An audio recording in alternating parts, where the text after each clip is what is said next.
காலை நேரம் அப்படின்றது சூரியனுடைய தன்மை அதிகமாக இருக்கக்கூடிய நேரம். மூளை சுறுசுறுப்பாக இருக்கக்கூடிய காலகட்டம். நம்மளுடைய ஆன்மாவிற்கும் சூரியனுக்கும் நிறைய தொடர்பு இருக்கிறது.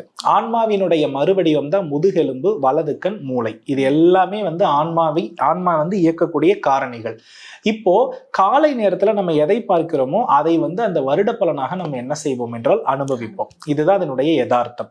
அப்ப அந்த ஆன்மாவை புதுப்பித்திக்கிற வழியை முதல்ல நம்ம கவனிக்கணும். அப்ப சூரியனுடைய பிண்ட தத்துவத்துல இருக்கக்கூடிய ஒரு சில மூலிகை வித்துக்களை நம்ம என்ன பண்ணணும் அப்படின்னா, நாம இறைவனுக்கு சமர்ப்பிக்கும் பொழுது நம்ம ஆன்மா சுத்தமாகும். ஆன்மா சுத்தமானா உடல் நலம் பெறும்.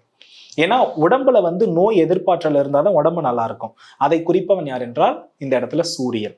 சூரியனுடைய மறுவடிவம் தான் அப்பா. அப்பாவுடைய மறுவடிவம் தான் குலதெய்வம். குலதெய்வத்தினுடைய மறுவடிவம் தான் அதிர்ஷ்டம். அப்ப என்னன்னா சூரியனுடைய மறுகாரகமாக விளங்குவது சந்தன கட்டை.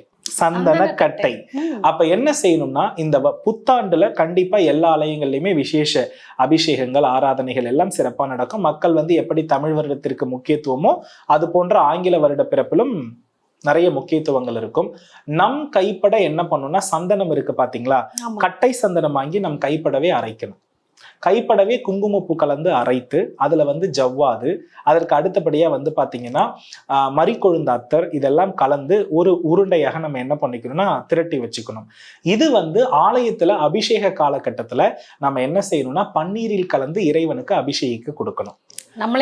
நம்மளே தயாரிச்சு எடுத்துட்டு போயிட்டு இறைவனுக்கு அரைத்த சந்தனம்னு அபிஷேகத்திற்கு கொடுத்தால் உண்மையிலேயே இறைவன் மனம் குளிர்ந்து நம்மளுடைய ஆன்மாவில் கர்மாவாக ஒளிந்திருக்கக்கூடிய அழுக்குதான் நமக்கு தடையாக தாமதமாக வந்து கொண்டிருக்கிறது.